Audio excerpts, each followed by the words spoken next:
Hi, everybody.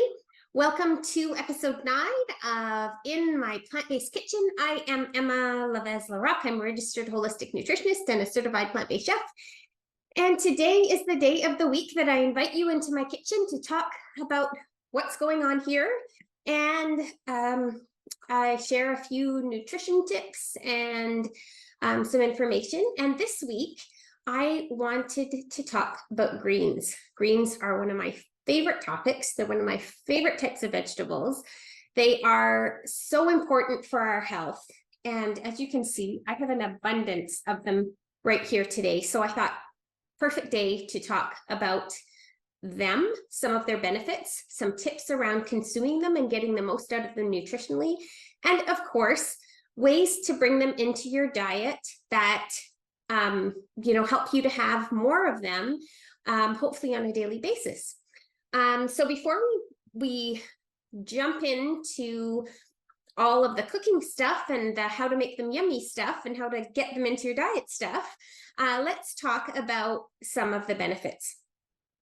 So greens are some you probably have heard. It's not going to be a surprise to anybody that leafy green vegetables are good for you. They are some of the most nutrient-dense vegetables that exist.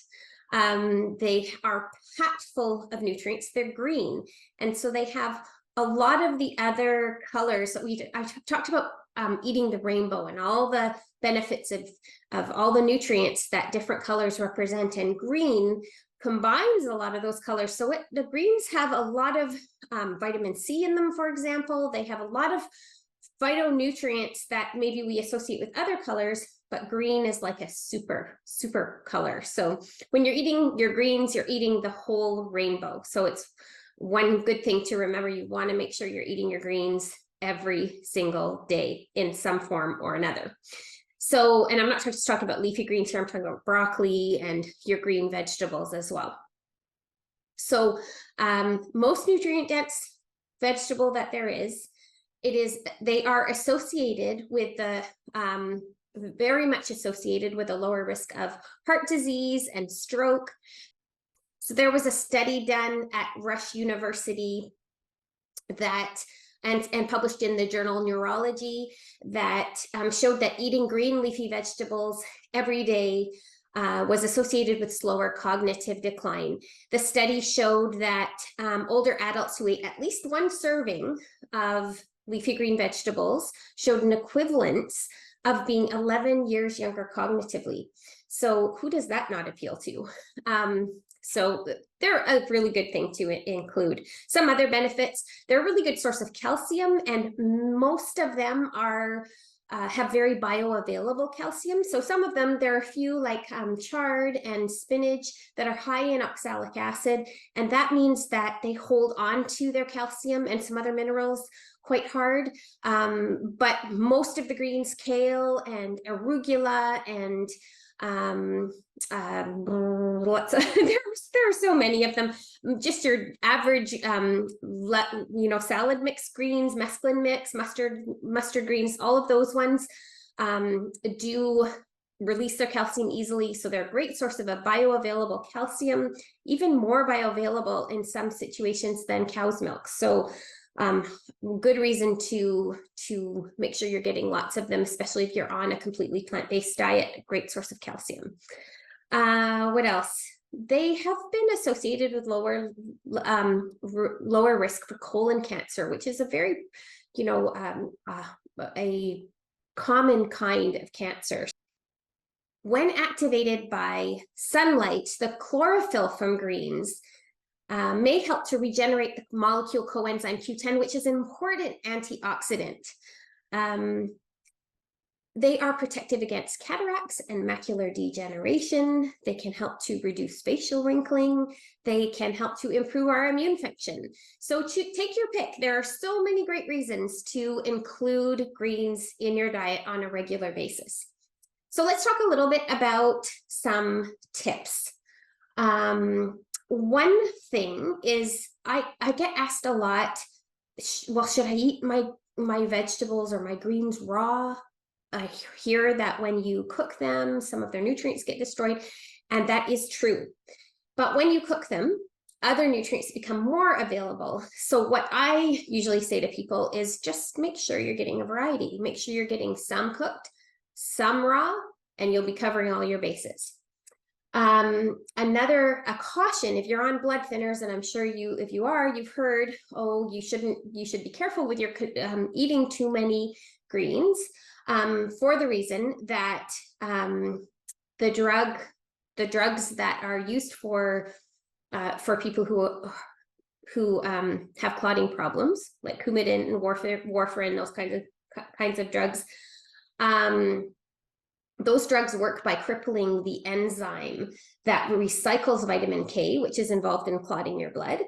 And if your system gets a really big influx of fresh greens, because they are full of vitamin K, that can undermine the effectiveness of the drug, and you want to be careful with that. That doesn't mean that you shouldn't be eating these vegetables, because there are so many benefits as I just described, but it does mean that you should let your doctor know, because he or she might need to just keep an eye on the amount of the dose that you're getting. So just a little caveat there. The other thing, another little tip that I wanted to share, is that a lot of the nutrients that greens are known for and are so beneficial because of are fat soluble, like vitamin K, beta carotene, lutein. All of these things need a little bit of fat to be able to be absorbed into your body properly. So consuming greens with a little bit of fat is a good idea. So to make sure you're getting the benefit of all of the nutrients that you're having. And that's not usually a problem for any of us. We usually are not just having a bowl full of kale on its own. We're having them with some nuts and seeds. We're having them with a dressing that has a little bit of fat in it. So that's really easy to do without even thinking about it, but just a good thing to keep in mind if you are on a really low fat diet. So next, let's talk about some easy ways to make sure that you're getting these power foods into your day every single day. One, we've already gone over smoothies. Smoothies are a great way to get greens into your morning. If you are a smoothie maker, get your greens in there.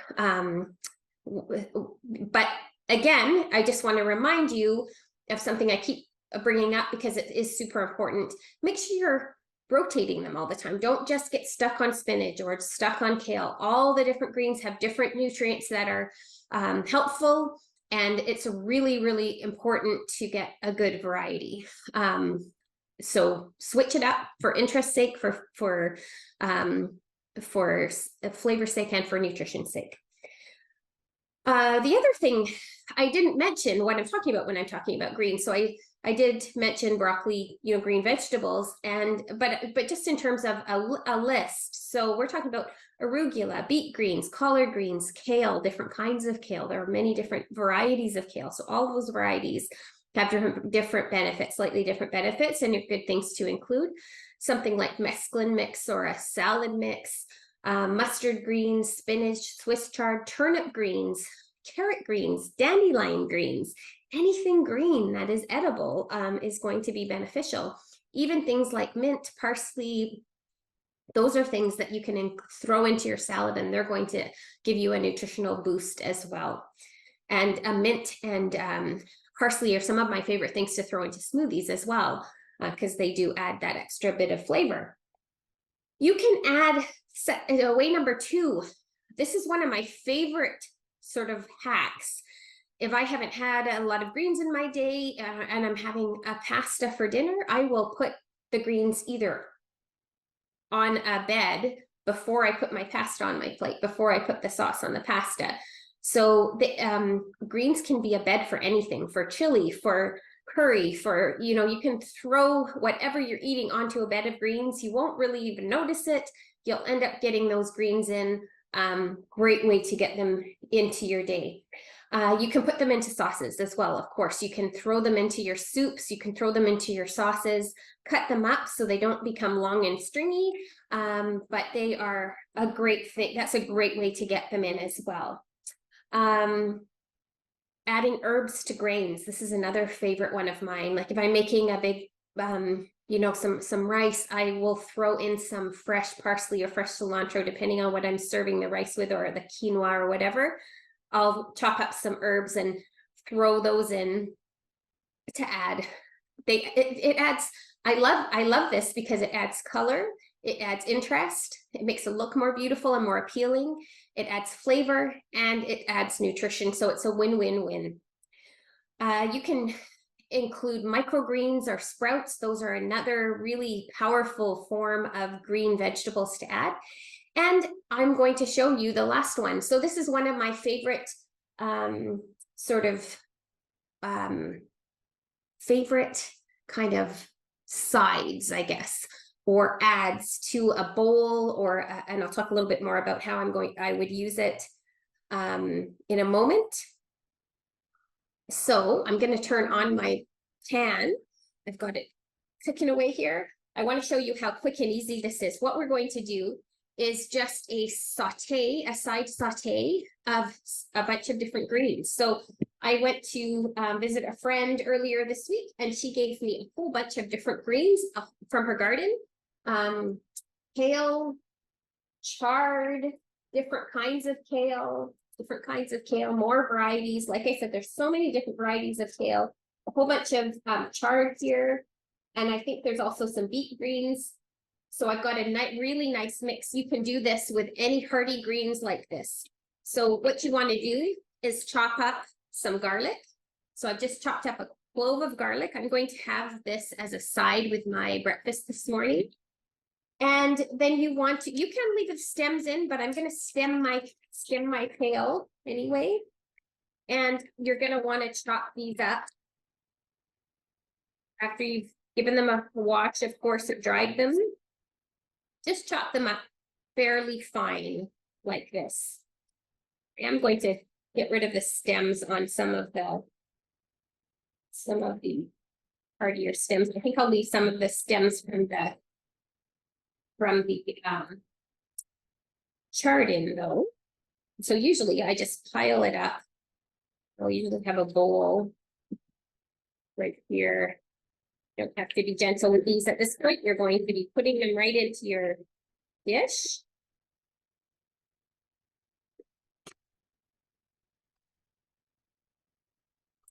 When it's hot, not quite yet, you're going to want to put in a tablespoon or so of water.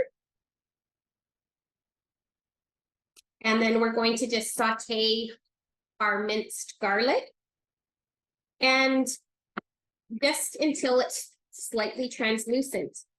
This is something you can do if you want to add things other than garlic.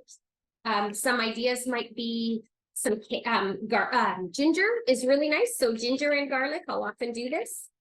You could do a little bit of onion or chives, or any kind of aromatics are really nice in this. And as you can see, I'm going to end up eating this. It's going to cook down. You know that greens cook down a lot. But this is a really nice dose of greens that I'm going to be getting in here today. Normally, I'll probably make this amount for both myself and my husband, but he's not here at the moment, so I will eat it. And I will be a green superhero today. Okay, I think that's enough.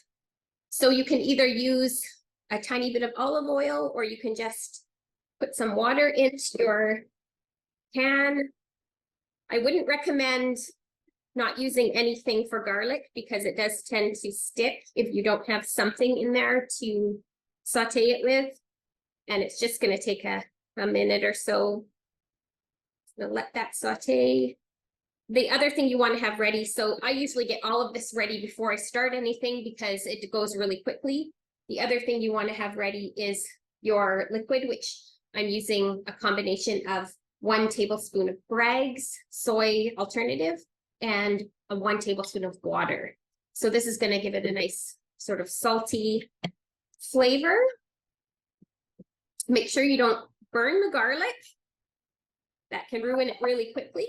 And then the greens are going to be ready to go in. So they essentially, as soon as this garlic is translucent, I am going to put the greens in. I'm going to just add a little bit more water. My pan is a little bit hot here. I don't want the garlic to burn. And then you want to have a lid close by as well, which I'll grab now. Because you essentially want the greens to just steam down. It just takes a couple of minutes. So I think I'm pretty ready here, pretty much ready. I'm gonna go ahead and put my greens in. And tongs are very helpful here too. I don't have any tongs at the moment. They can be very helpful to just toss everything around. Just gonna try and get the garlic on top of the greens here. A nice big pan full. I don't have any, you know, I mentioned the fat. You want a little bit of fat with something. So if I'm just eating this on its own, I might make it with, or I might put some seeds on the top or something like that. I'm going to be adding this to my breakfast, which I'm going to have some avocado with it. So that's a good whole fat to consume this with.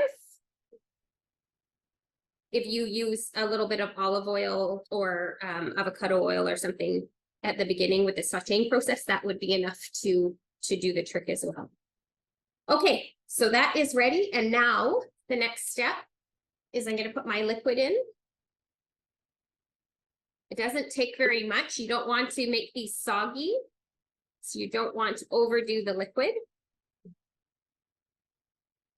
So I'm going to go ahead, just stir that around a little bit so that work the liquid in. It's already starting to shrink down a bit. I'm going to put my lid on. And then the last thing I'm going to do is I'm going to just cut this lime in half. I love to add a little bit of citrus for the flavor, but the other reason to add a little bit of lime is because the citrus helps again, talking about food synergies, helps the minerals to become a little bit more of the iron in particular in some of these vegetables to become a little bit more bioavailable to you. So I am just gonna put a little bit of lime juice. So we're adding flavor, boosting the nutrition. So many win-win-wins here today. And you can see this is cooking right down. So I'm going to end up with a couple of cups of greens here. And that's, you know, it's going to take another 30 seconds or so. That is it. That is what we're looking at. Delicious. Going to make a really nice side to my savory oatmeal, which I am going to share with you in a future episode. So that is it for In My Plant-Based Kitchen today. I hope you enjoyed the quick demo, all the information. I hope you're inspired to include more greens into your diet. If you are, and if you have another way that you love to include greens, I'd love to hear about it in the comments. If you have a question or a suggestion for a topic for a future episode, I'd love it if you emailed me or sent me a request in the form that is linked on the in the comments or in the the write up about the show. I can't remember what it's called right now. And this recipe will also, I will put it into the blog so that you can go and just get a written version of it really quickly if you like. If you want to be notified about future episodes, I do this once a week. Make sure you subscribe or subscribe to my newsletter, which I send out along with the publication of this video every week. Thanks for joining me. Have a great week.